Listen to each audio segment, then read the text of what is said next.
All right, I think I'm actually going live now. This is Strat Wrassler. I thought I was live earlier and I just talked to nobody, although I know nobody's really watching right now.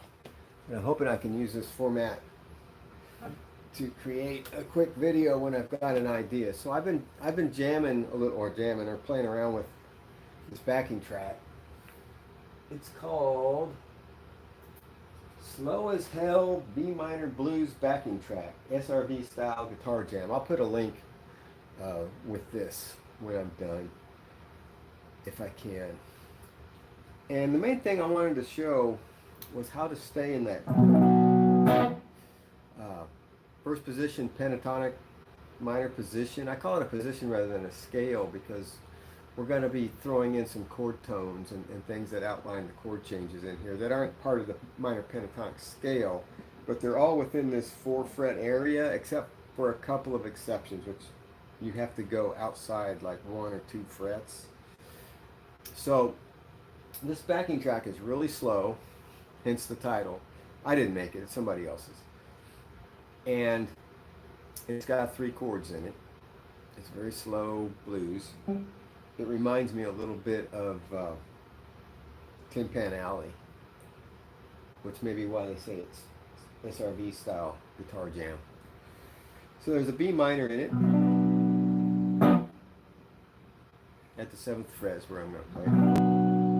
Just your standard B minor. You can play a B minor 7.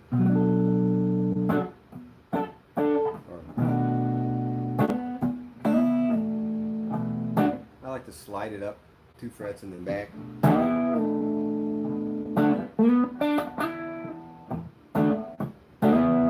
You're going to hear the backing track have that in it also. We used to slide up it from here. You can do all 4 strings there from the 7th to the 9th fret. And then it's going to go to the B minor, or I'm sorry, E minor. You can play an E minor 7. You can add the 7th up on top there. Sometimes on an E minor chord, I like to leave the high E string, the first string, open. It's a little dissonant because one of these strings is out of tune. I think it's that one. Yeah.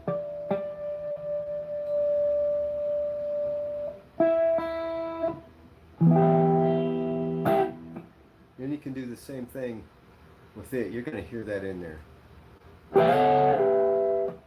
I'm going all the way up to the 12th fret, top 3 strings. You just bar it across there, or you can hammer them on, or you can do it from here within the box for the most part, except for one note. You just take those top 3 notes of the E minor chord. What I like to do is just do the 2 notes, the double stop on the B and G string.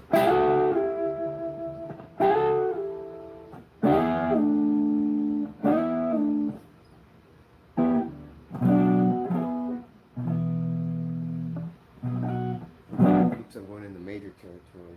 It's interesting how that works with a minor, even though you're sliding up to an E major chord. Interesting, huh? You could just stay up here.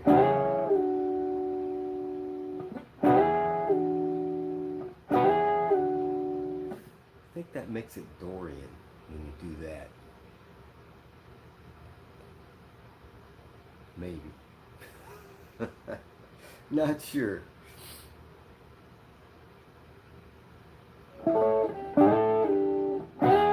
I'm getting distracted here. That's not what I wanted to talk about.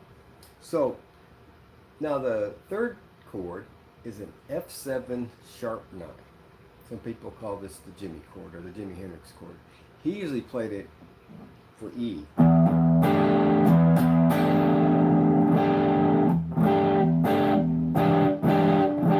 But this is up at F sharp. You can still leave the open E ring in if you want because that's the 7th of the chord. And all the notes of it are within this little 4-fret box between the 7th and 10th fret. But when we get there, it would be nice to throw in the chord tones. You can play it all pentatonic. You can play it all from the minor pentatonic. On that one, there are notes from the minor pentatonic that are in that chord. You've got the E note is, the F sharp note, obviously, and then the A note.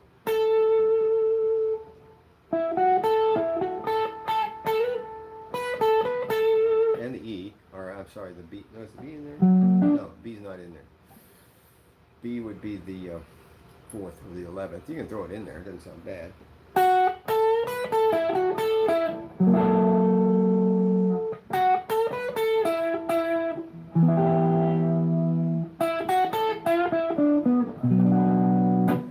So when it comes back down, it does that F7 sharp 9 to the E minor to the B minor. And there's some cool little chord tones in there you can throw in. The F7 has a third of, or the F sharp 7. Sorry, it's not F7, it's F sharp 7. Has a third, which is an A sharp. So there we're doing an alteration of our pentatonic pattern and position. I like to call it a pattern and a position because we're not really just staying in that scale. We're not just staying in the minor pentatonic.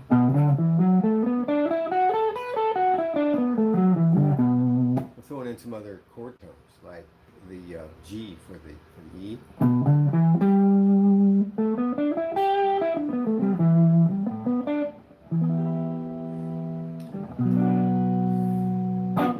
And then obviously for the F sharp 7, sharp 9, we got all of its chord tones.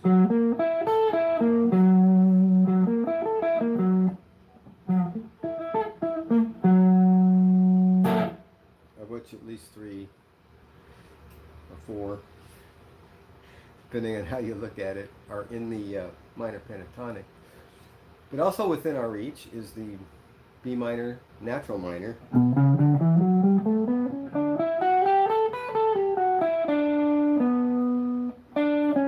Oops. But we have to get out of our box to get that note. We have to catch that C sharp note, either go up to the 11th fret on the D string or go to the 6th fret on your D string.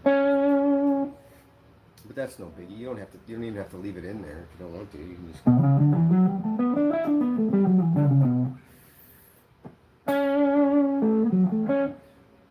and it's not super important because we're not going to stay there very much on that note. But you can throw that in there. When we go to the E minor chord, the mode guys will tell you that when you go into that E minor, because you're playing B natural minor, that you're then playing in Dorian, I think. So.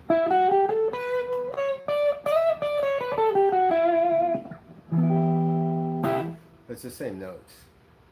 Doesn't mean it's the same scale, but it has the same notes as the B minor natural. But when we go to the F sharp 7, sharp 9, we're adding in notes from the harmonic minor, from B harmonic minor. And the main one that makes it sound like harmonic minor is that A sharp note. You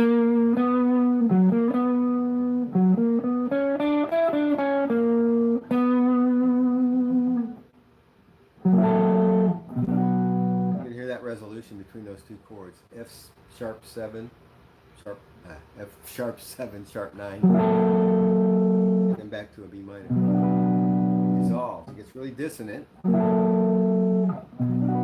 then it resolves to B minor. So let me play around with it a little bit, and I'll show some of these ideas.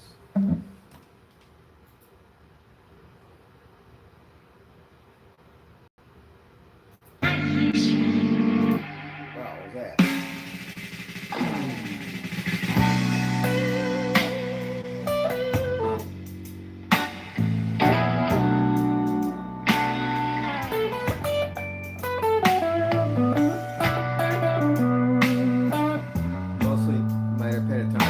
playing up to the flat 5 in there.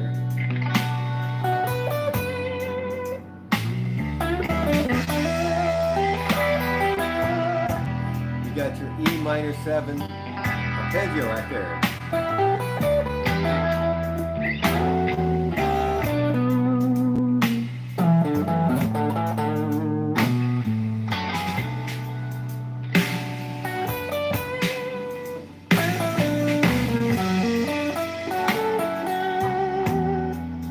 Doing that A sharp in there.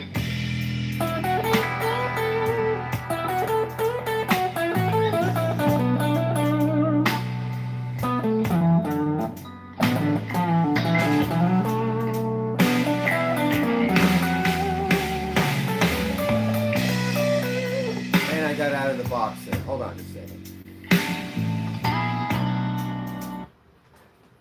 And I'm hoping my guitar's coming through. From my point of view here, it doesn't sound very loud, so I'm going to turn it up a little. If it gets louder than the backing track too much, I'm sorry. So I was just playing my standard B minor bluesy licks there, and when I got to the E, I outlined the E minor chord.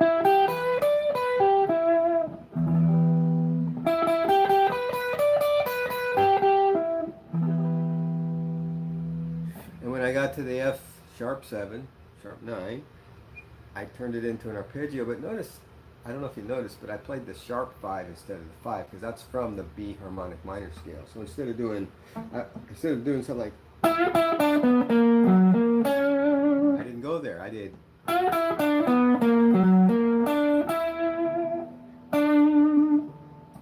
That's the sharp 5. So I guess if we're really borrowing it from that scale, we should call it an F7 sharp 9 sharp 5, or an F7 sharp 9 augmented, or an F augmented sharp 9. I'm not sure. I like the sound of that better than the 5. It just gives it this cool sound because you're going from the B to the E minor to the B minor. Then when you go to this.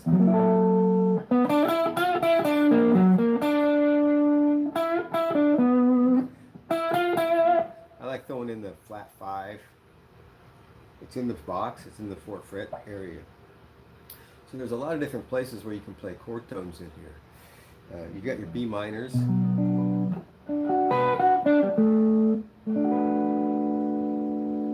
minor 7. You got your E minor.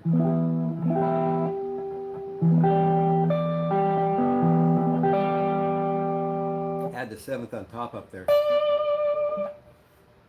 The D note on your high E string.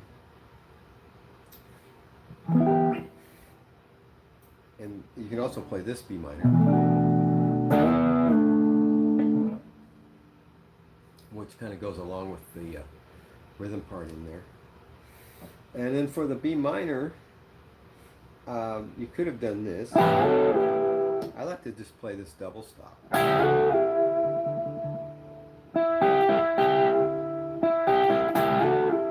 Something like that. And then back to the B minor. That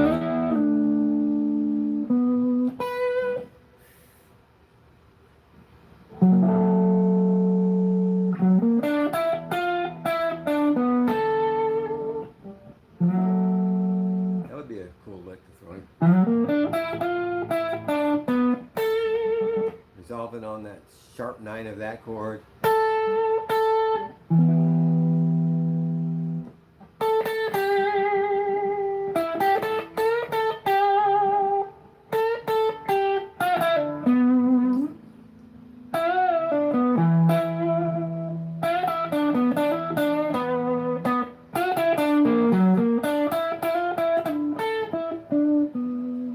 Like that.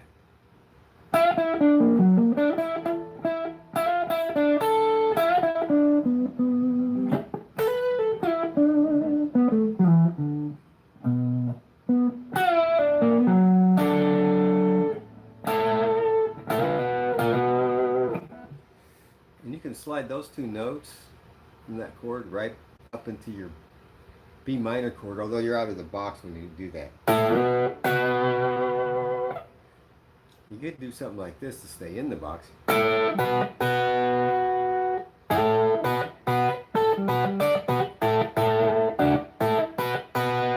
find you some double stops there using your pentatonic notes.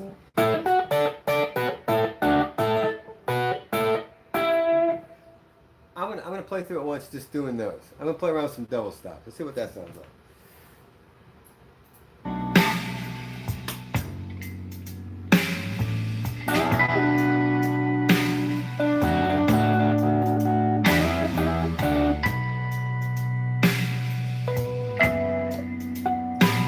That was cool.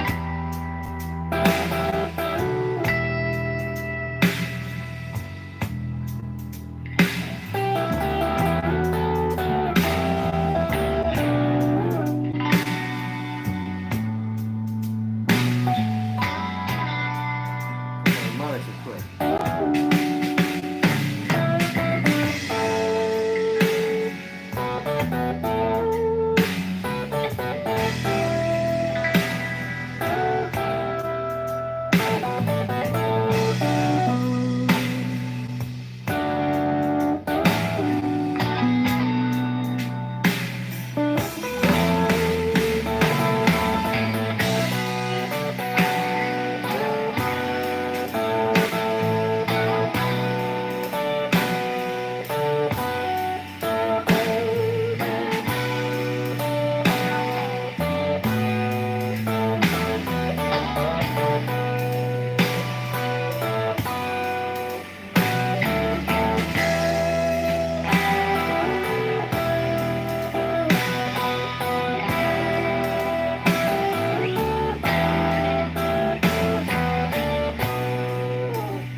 I think that was pretty good. Just throwing those little double stops in there, finding ones that go with each chord and trying to play them together in a way where they follow the chord change. Anyway, this has been a pretty long live session. Maybe I can edit out a good lesson out of it, but I'm going to stop it for now. Thanks for watching. Please subscribe, click like, tell your friends. Please post comments, questions. Got any outrage or insults or criticism, go ahead. Worst thing that can happen is I'll delete them. Bye.